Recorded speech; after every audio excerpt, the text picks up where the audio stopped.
Hi everyone. It's what are we with? Tuesday, aren't we? Tuesday the 3rd. We have our guest speaker this month, who is Alison Thomson, and she is the safety elf. She will explain what that is in a minute. I've worked with Alison a few times on a few different projects and spoken to her probably about on and off for about last year, isn't it now? Coming up. I think it was the beginning of first lockdown, wasn't it? It We was, first pod. yes. Yeah, I can't believe that. It's nearly a year ago now.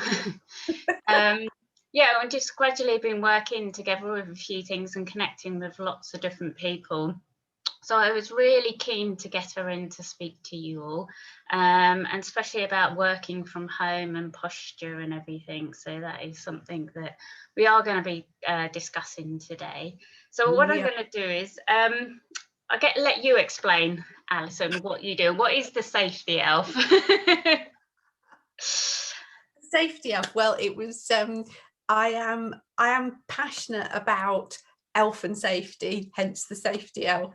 And I called it safety elf because I wanted to have a business name that kind of gave people the expectation that they were going to get a slightly different experience of elf and safety. Yep. People expect it to be quite boring. They definitely don't associate the word fun with it, and I just wanted to explode people's expectations. So hence the safety elf. And then under the safety elf I have other elves, and one of my elves is the ergo elf, because I have particular passion and expertise around posture and ergonomics. And so it's kind of the ergo elf, I guess, that's mostly sitting in front of you today. And just in case you're wondering about the skeleton that's not in my closet, he is ergo, and he is my musculoskeletal helper, and I never travel without him, obviously. So why do you feel you're so passionate about posture?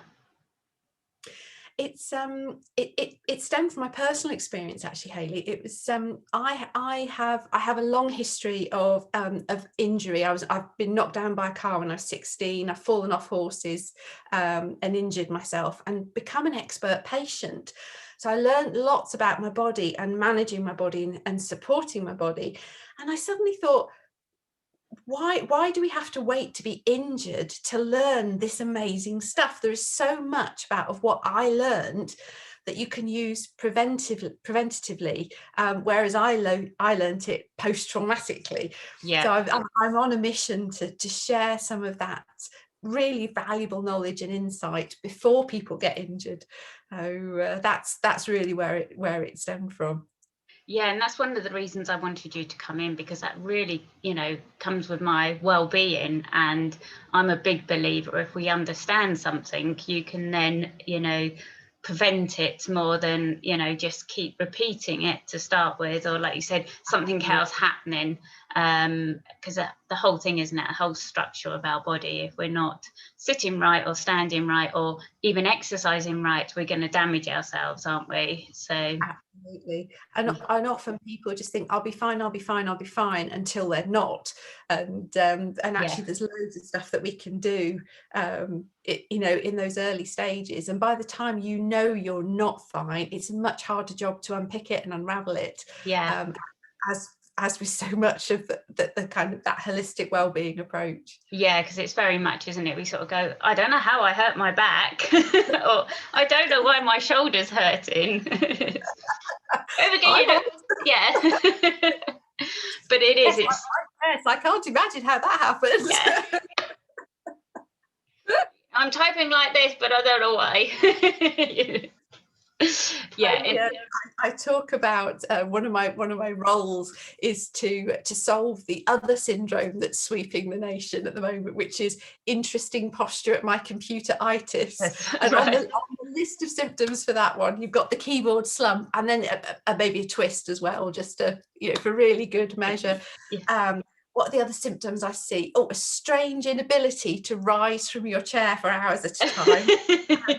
Bone-shaped object that becomes inexplicably stuck to the palm of your hand. Yes, I'm on a mission to cure the interesting posture of my computer-itis. Oh, maybe you need to go and work with all the teenagers first. Oh yes, it's yes, it was my goddaughter. It was just fascinating because from a really young age she had gadgets, and she's just grown up C-shaped. You know, her if you look at her, you know, she doesn't actually sit C-shaped. I really do think that our potential next evolution is going to be C-shaped. But Yes.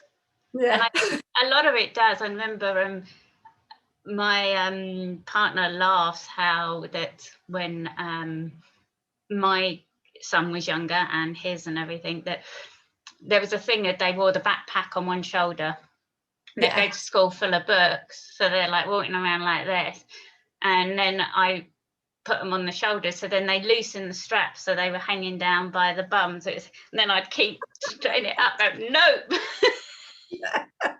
It's like, no too much for your kids, and you know, relining them, and then they're probably getting to the bus stop and undoing it all, putting it on one shoulder again. Do you realise what you're going to? So yeah, it is, isn't it? And it all starts and stems from back then, and then we just don't realise it, because I think generally with the whole of well-being is just we've just not learned some of the actual fundamental basic stuff, isn't it? yes, Which we're coming back down to, and that's what, you know, we'll go over a lot today. And I know when I listened to you talk before, I got so much out of it, and it was those not silly, sorry, the simple little things that you sort of go, oh yeah.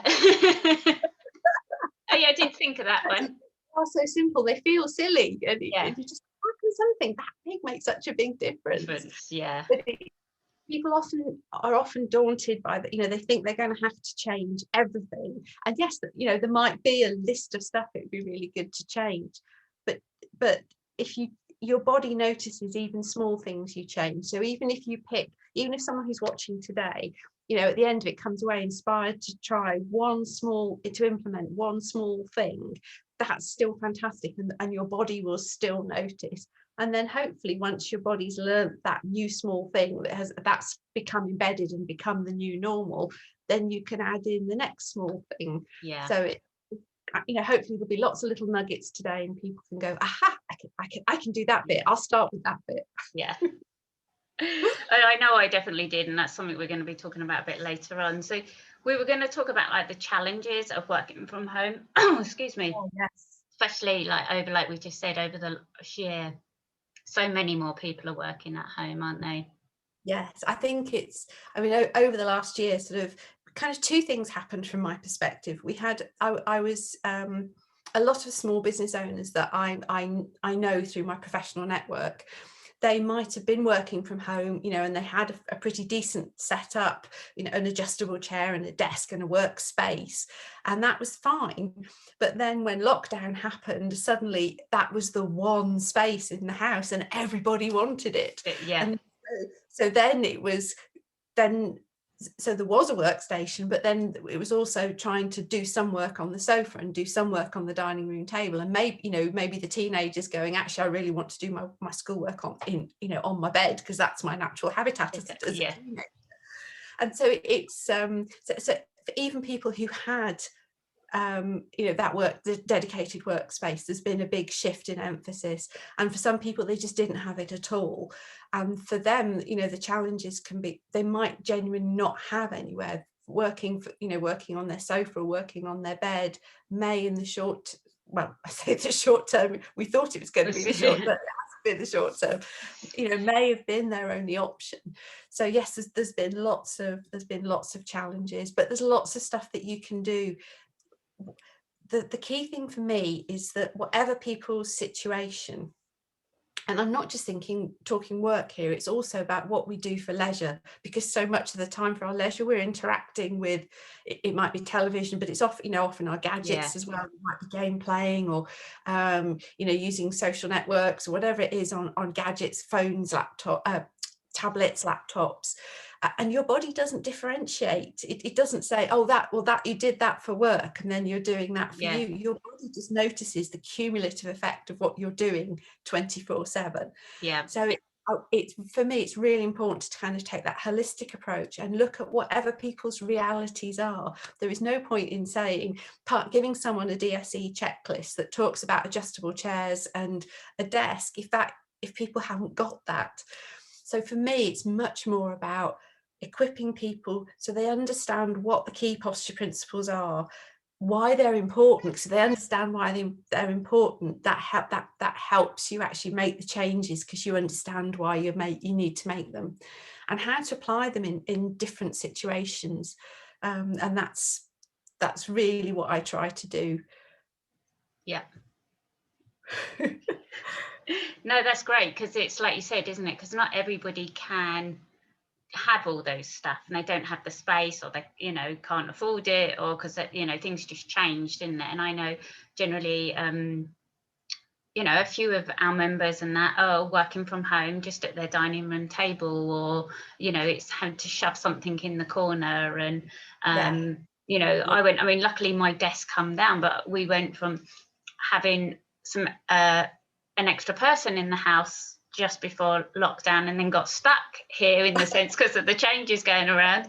I mean, love him, he's my son, but, you know, so my desk come out of the spare room, which was my office, and now in the living room. So yes. That's why you can see everything behind me. So I love your artwork, so it's a joy that you're in. And yeah, so we've all had to change, haven't we, so much. And then the other big thing, of course, is what we're doing now, is communicating virtually, and that brings a whole that can be incredibly fatiguing. It's great, you know, it's made as it's been the way that life can carry on in its odd new normal. Yeah.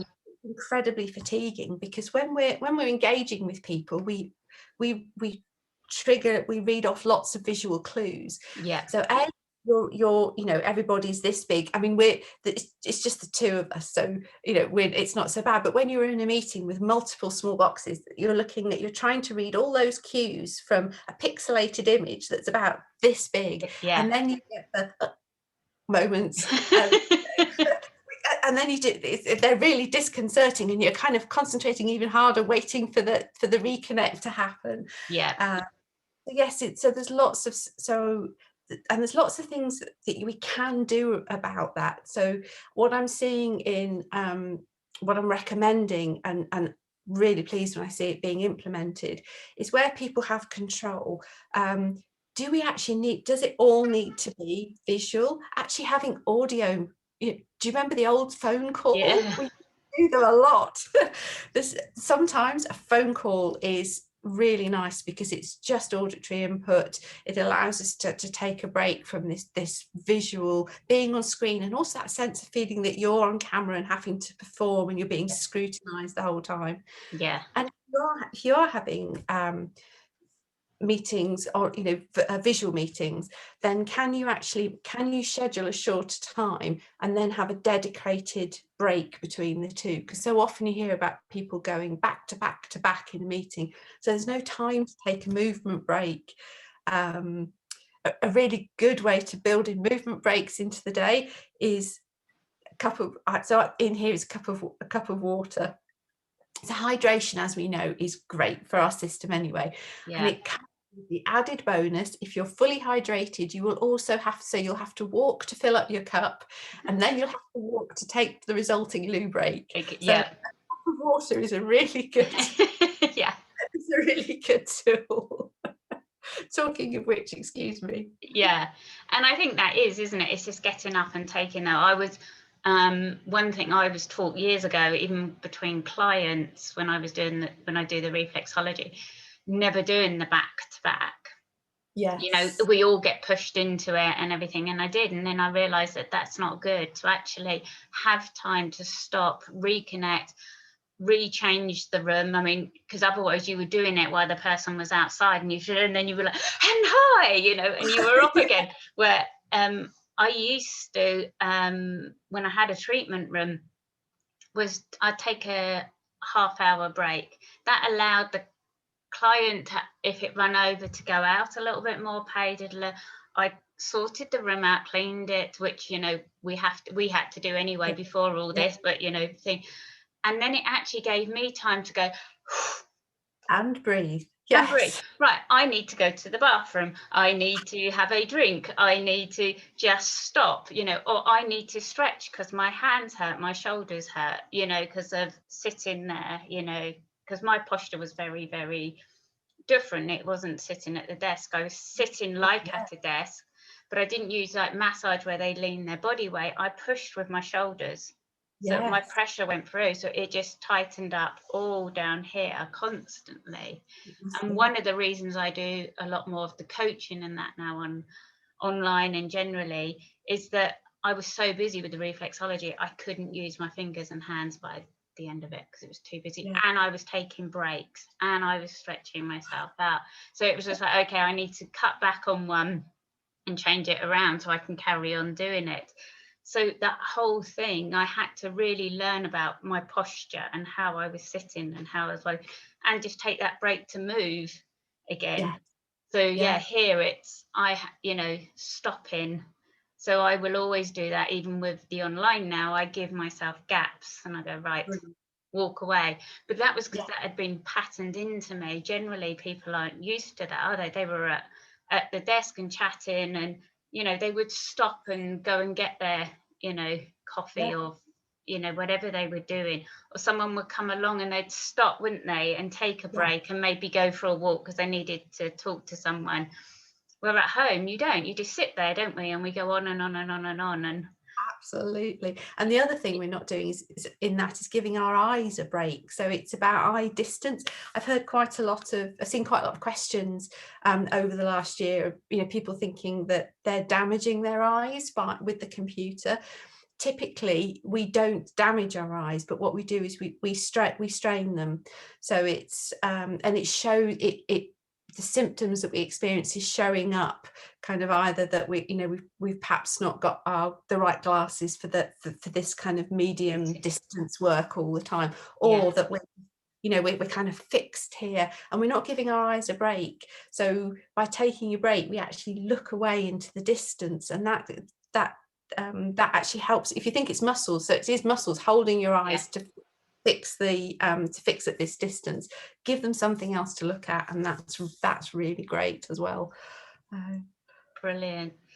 So what we were saying, that we worked together in December doing the wellness afternoon, which went really, really well. That was really interesting, listening to all the different people bringing their bits together and offering it to really inspiring group of presenters, all kind of so passionate and with so much to offer.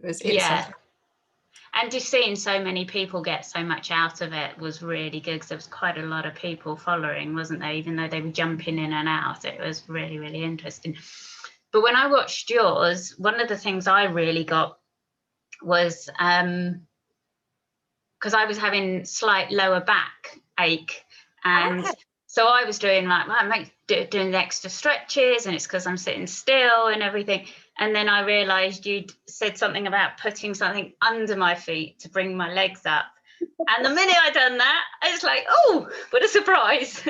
I realized I was slightly on that angle and it was pulling. And so I've just put a cushion underneath. It sits there, my feet goes on it, and I just sat up, the back slightly changed angle, and it was just like I said, it was the simple thing that it wasn't until you run through everything that I realized, so I was sitting there going, no, my hands are right, the shoulders are dropped.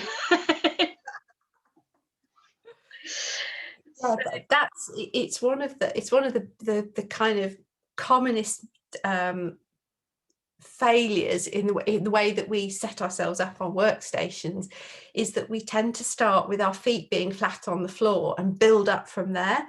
But actually the really important thing, so what we're aiming for in what I call neutral posture, because good posture, Hayley, when you were growing up, did anyone ever tell you to kind of talk to you about posture? It's you. Was it something like waggy finger and sit up straight? Well, we don't actually want you to sit up straight, and I don't use good posture because it has lots of negative connotations for a lot of people. So what we're aiming for is, we talked about our spines being C-shaped earlier. What we're actually S-shaped in this evolution, and when your spine is in its natural S-shaped curves, your body, when you position your body so it allows that to happen, your body is having to work the least hard to hold yourself up. So what we're aiming for is head over shoulders over hips, with our shoulders down, so not wearing your shoulders as earrings, your shoulders relaxed and down, and your arms hanging naturally out of the shoulder. And then when we're sitting up at our desk, I'm going to stand up, see if you can show me. So my shoulders relaxed, my arm is hanging naturally, and what I'm going to do is just make a right angle here with my elbow, and then we want your forearms just to be floating above the surface of the desk, so parallel to the surface of the desk. So right. Ideally, when you're mousing and typing, it looks like this. Now, right. Typically, what I see when I see people mousing and typing is often the mouse arm goes out here because they've got a big keyboard and a notepad on the desk, and so the mouse is over here somewhere. And you may see people's hands more up or their arms more extended because they're too low, and that all stems from the feet. So if you start with that relationship with your forearms being parallel to the desk surface, and that's where you adjust your seat height, you might find that your feet are dangling at the bottom, and that's when you need a footrest. And it isn't always about height. I'm tall, but I need a footrest because it's about the proportions in my body. And a footrest doesn't have to be the thing you buy out of a catalogue called a footrest. Like you said, it can be a cushion, it can be a yoga block, it can be some books, a stack of photocopier paper. It doesn't matter. I used to say it could be yellow pages, but they're at this big now. They used to be about this big. For those of you who don't know what I'm talking about, so they're not such a good thing. But yes, it doesn't have to be a formal footrest. It's just something that allows you. So what you're looking for is just slightly more relaxed than a right angle at your hips, and then slightly more open angle than a right angle at your knees, and that your feet are supported at that level. And then as you said, when you started that right, your back wasn't having to work hard to kind of counterbalance your feet. And then that alignment of head to shoulders to hips can happen more naturally.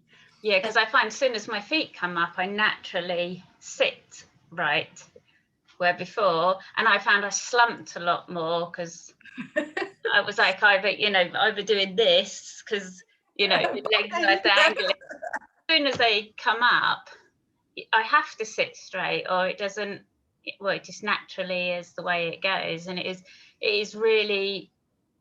And it was funny. I used to think about the shoulders and sitting back, and hadn't put that together, which is bizarre because when I was traveling a lot, I invested in a blow-up footrest when I was on the plane because I got little legs. They just skim the floor, so I would slope, and when you're on a long plane journey, again, I was arching the back and then I was aching. And this blow-up footrest, which didn't survive after the 6 months of being away, I realised it had a hole in it by the end of it, was just a godsend. People thought I was mad blowing this thing up, but I just put my feet in it and then I could sit comfortably, and it didn't matter how long the journey was. So it's the same sort of thing. And it's just like, when you said it, it's like, why didn't I think of that for my desk? So we have a few questions. I just thought I'd chuck at you, if that's all right. Go for it.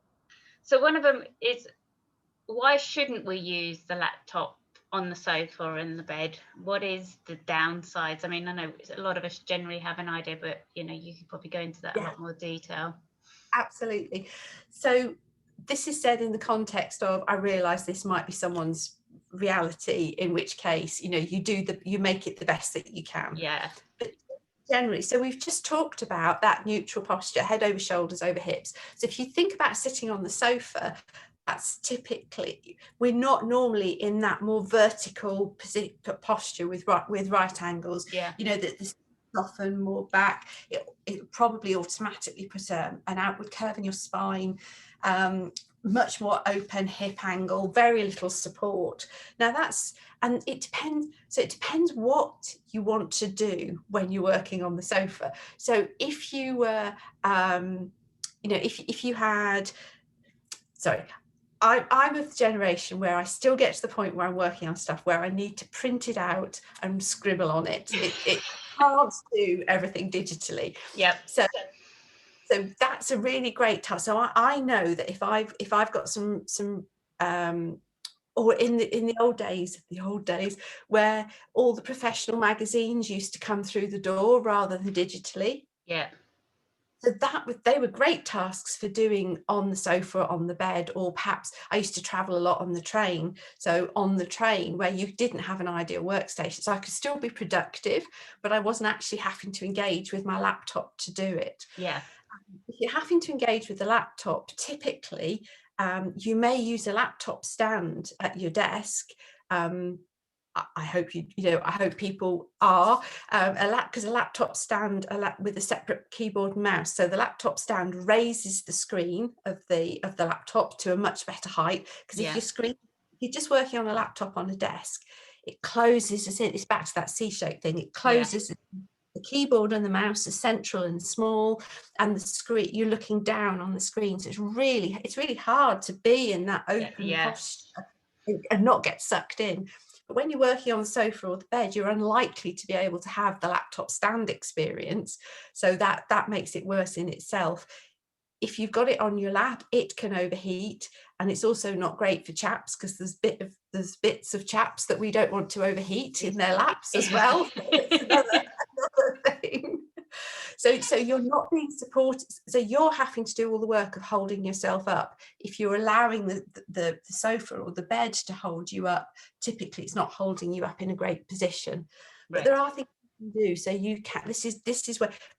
During lockdown, I heard lots of people talking about using rolled up towels and pillows and cushions.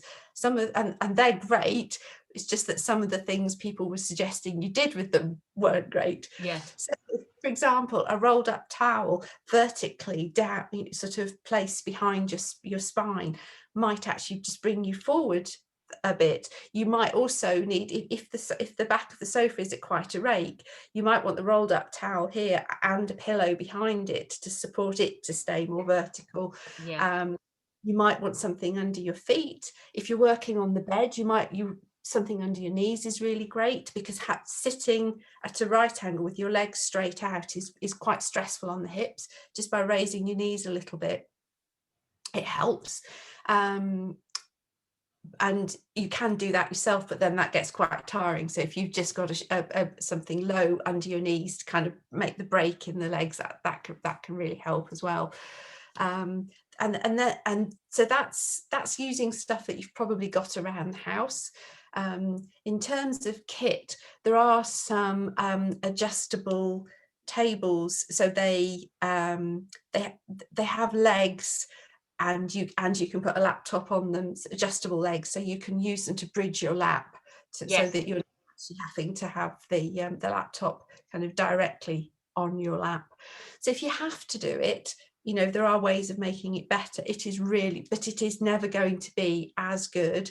So bed is at the bottom of the heap, sofa's probably the next one up, and then the dining room table.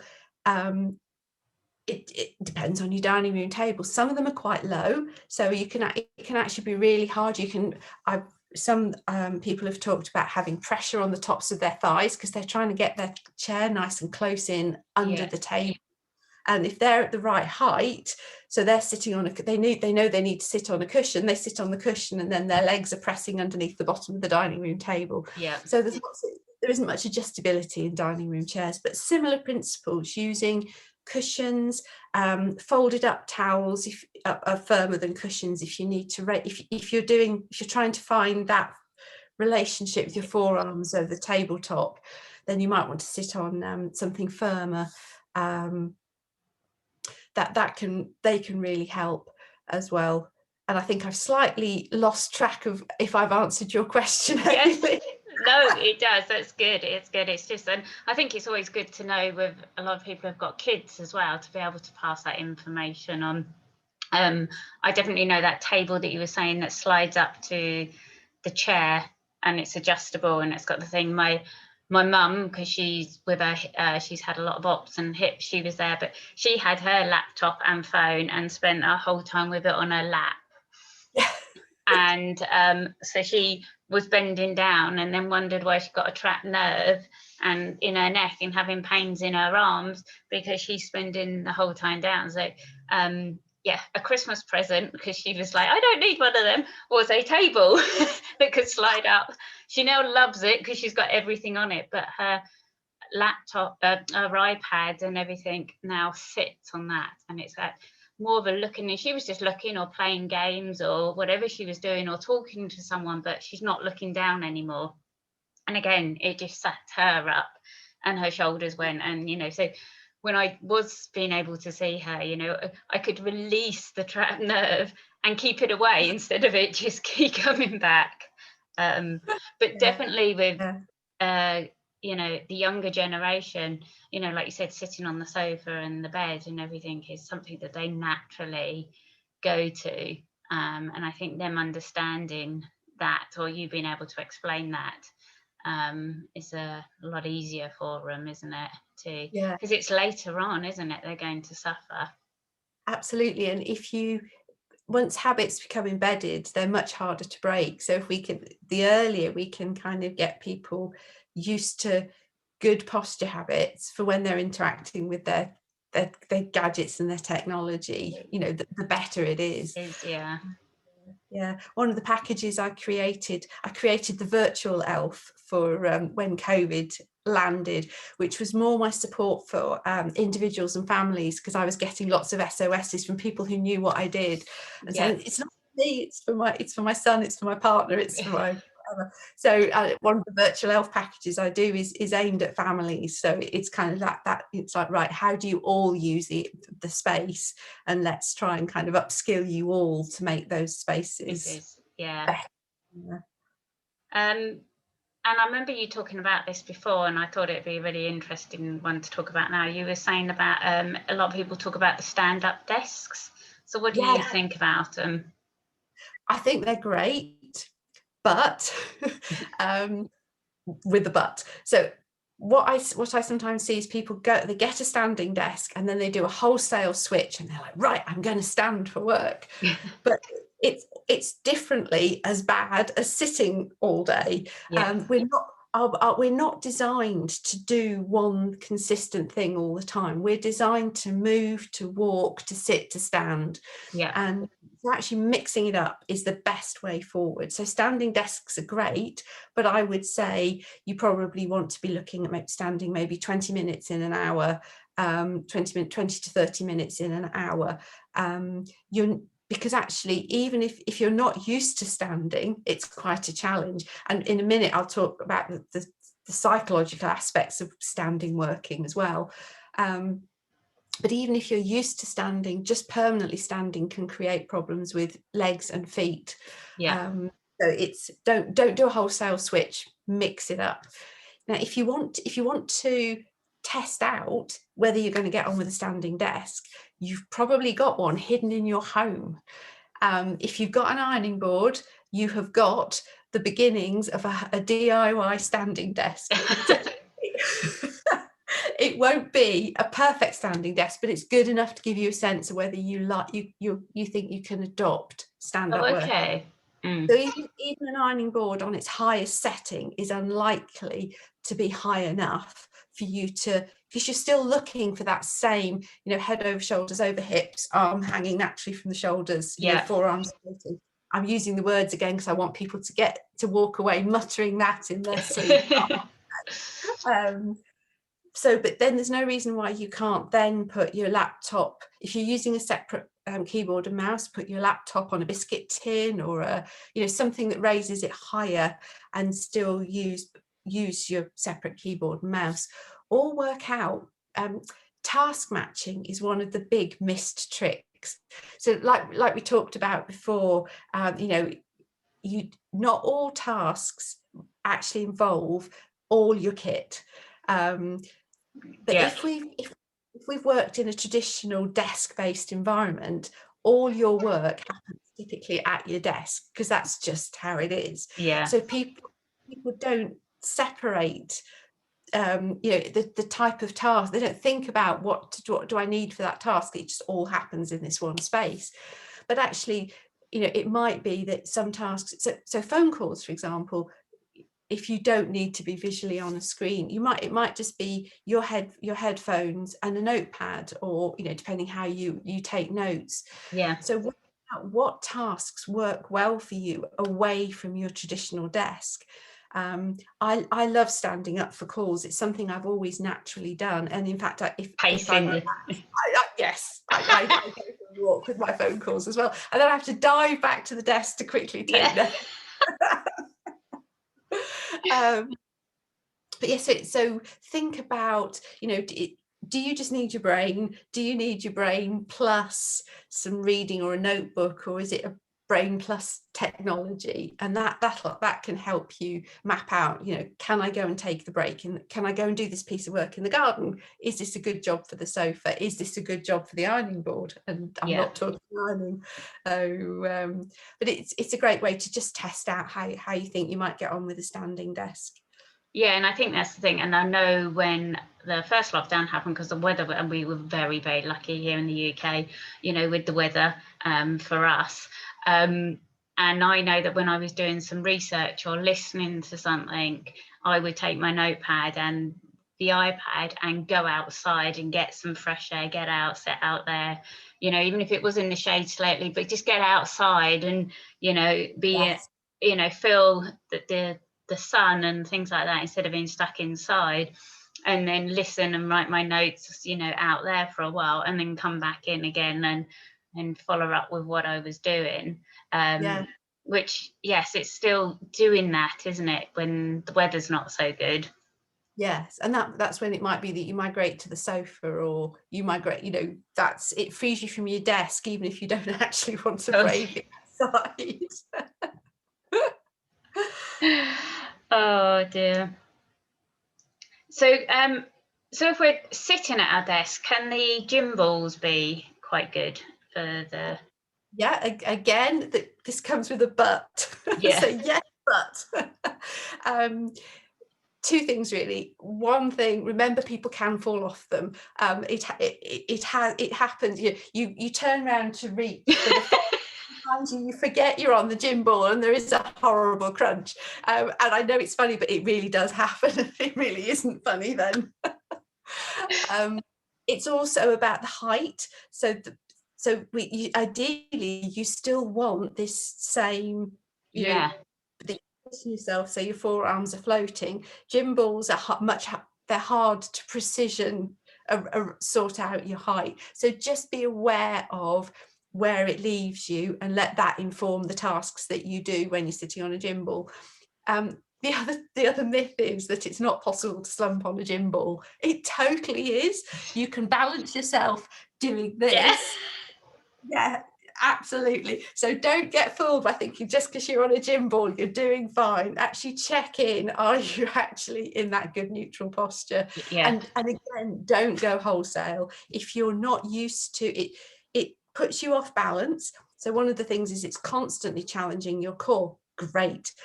You wouldn't go from no Pilates to doing an 8 hours a day Pilates course. You build it up gradually. So if you throw yourself all in at it, you are going to be sore. So build it up gradually. Let your body and your core get used to the challenge that you're throwing at it.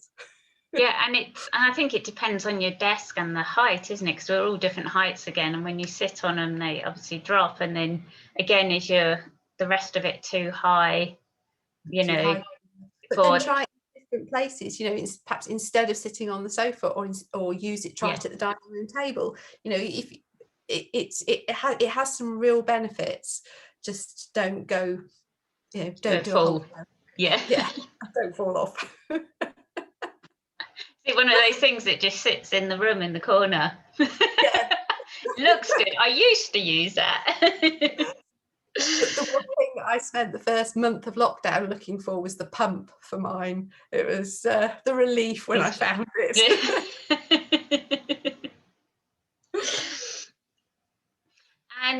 And there's also the wrist rests.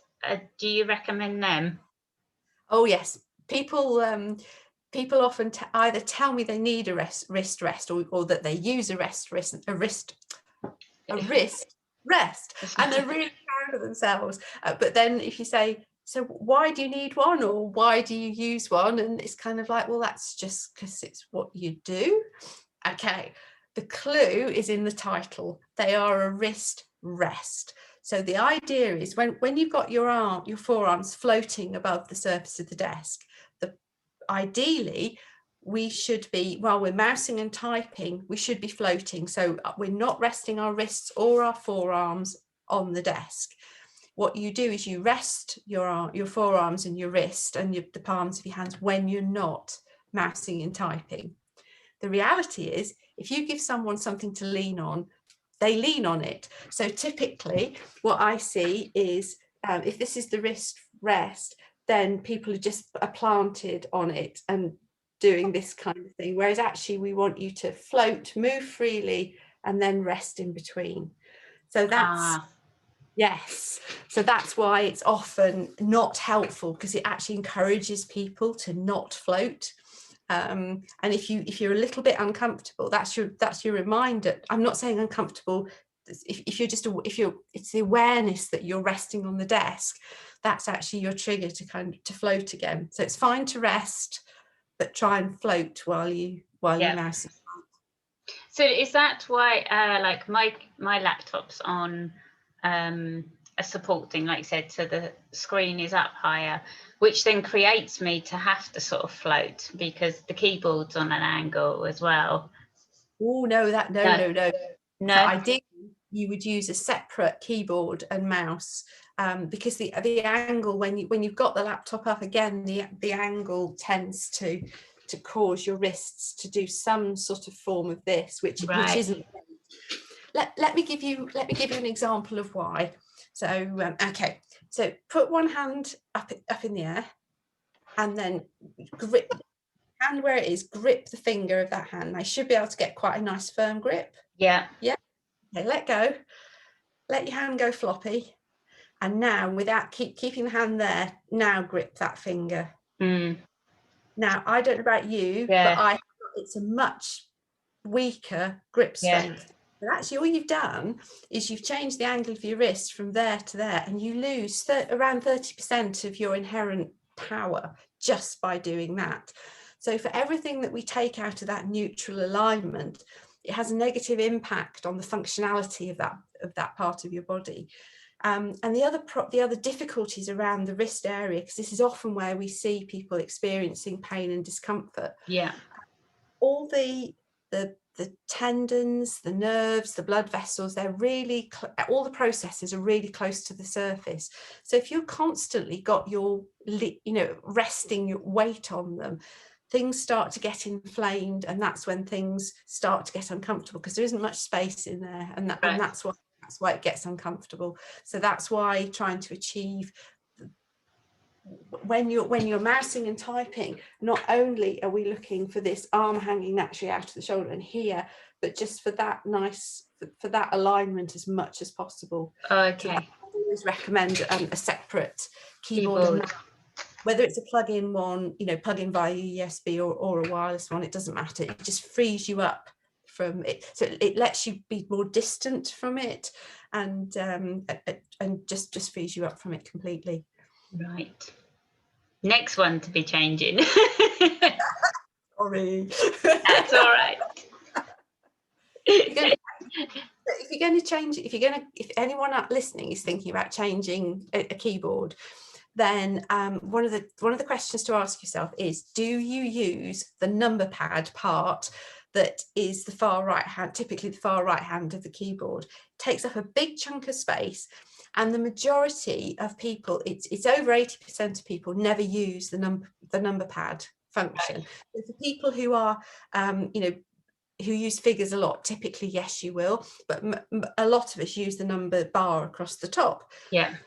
if what I've said is inspiring you to go off and buy a new keyboard, buy a compact keyboard. So what you're looking for is one that doesn't have they've literally sliced the number pad part off the end. Yeah. The reason that really helps is it adds on about 5 inches to the size of your keyboard, which means it's 5 inches further away, that your mouse is further away. If you're mouse right-handed, if you mouse left-handed, it's not a problem. If you mouse right-handed, it pushes your mouse arm away. So again, it changed, whereas we want this, it automatically, and then you put a notepad in as well, and big impacts on shoulders and things having to hold you up, because what happens is your body is having to statically hold you up, and that's really fatiguing.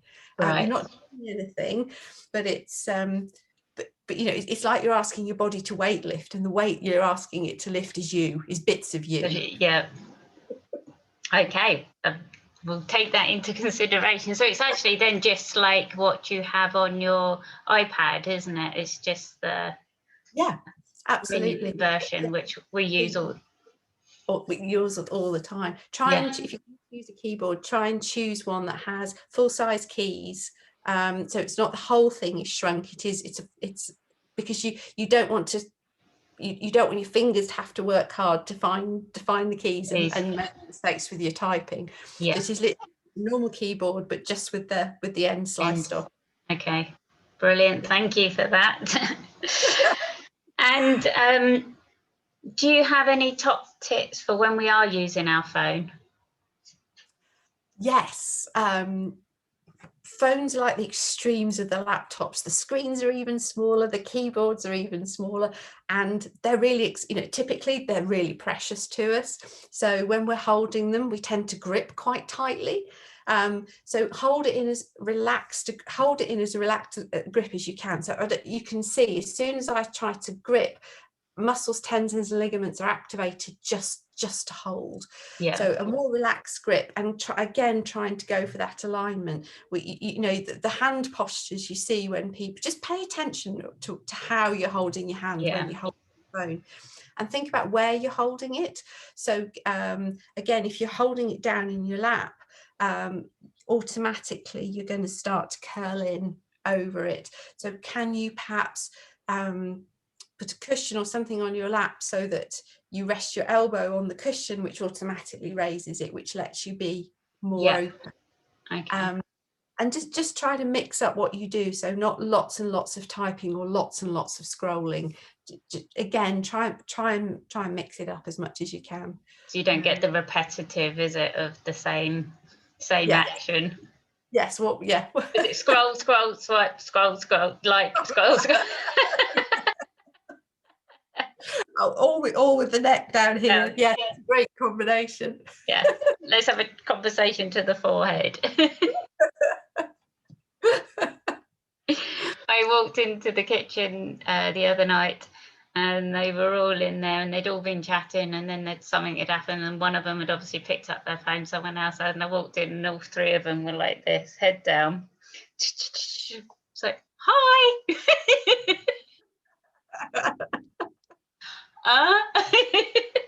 And one of them was my partner, I'm not just talking about the kids.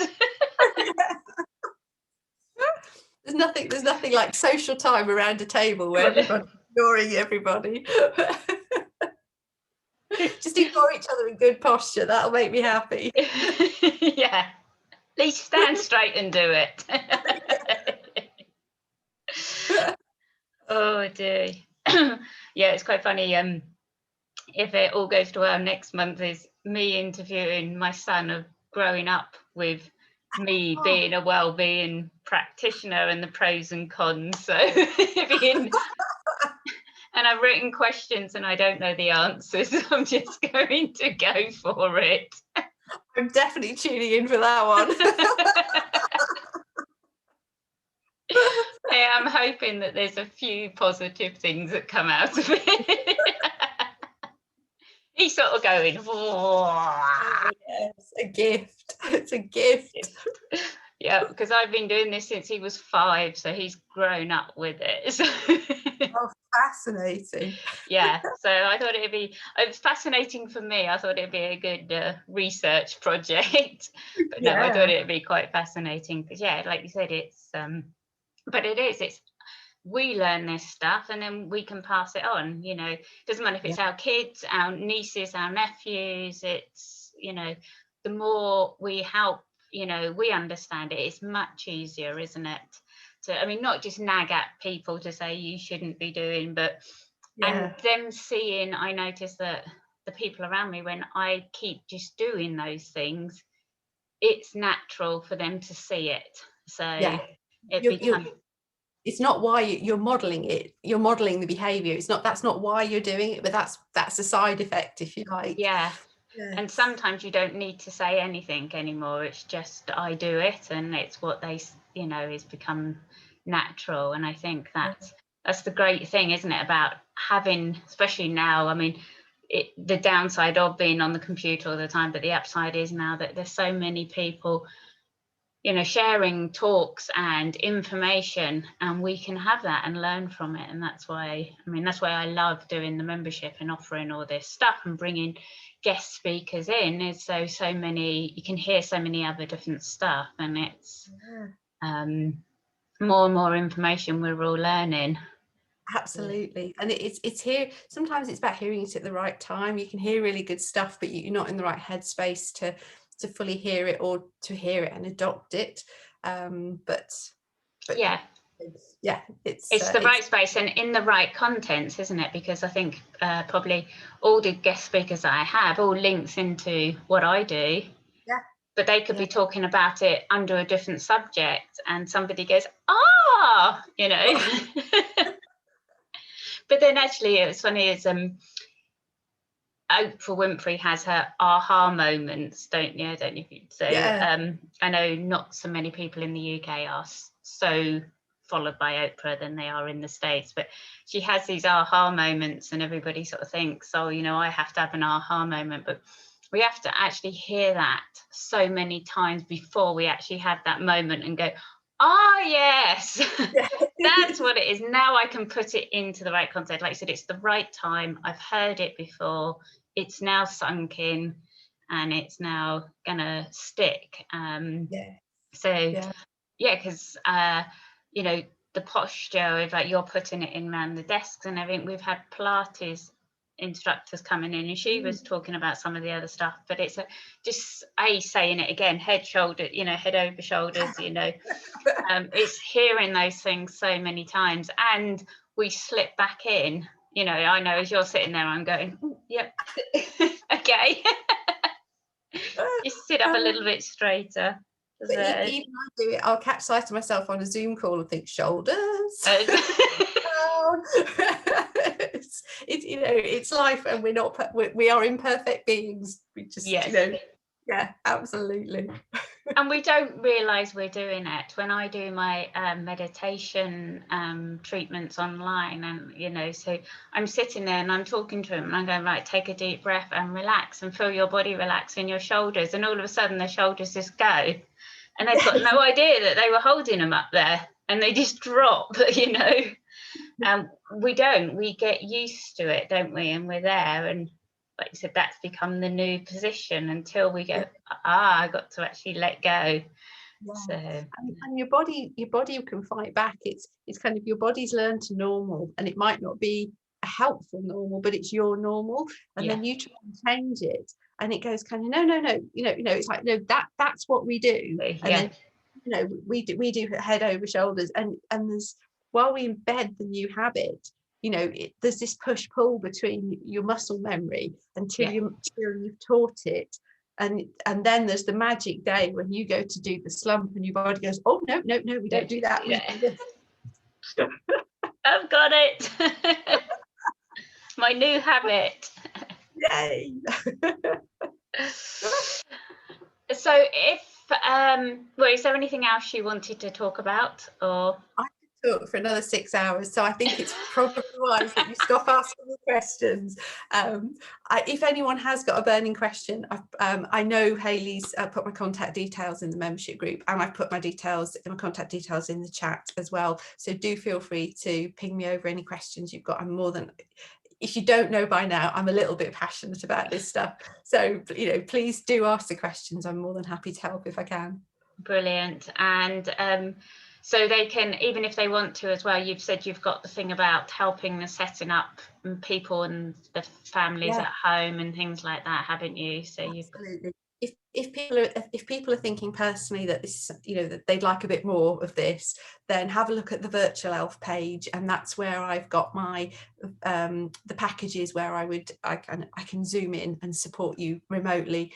If you're thinking that could be something really good for a business that you're part of, then have a look at the COVID Elf page, because that's my more corporate business facing page.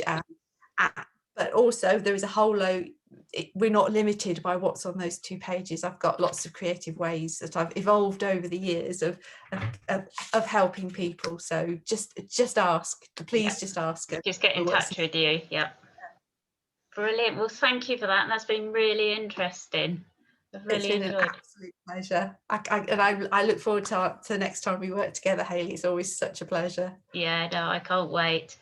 All right then, thank you very much for joining me and my members, and I'm sure they're going to get lots out of it. And if I get any feedback, I will let you know what they've been saying. And again, you've got the details. I will put them up and the ways of getting hold of you. All right. That's okay. Thank you. Bye. Bye.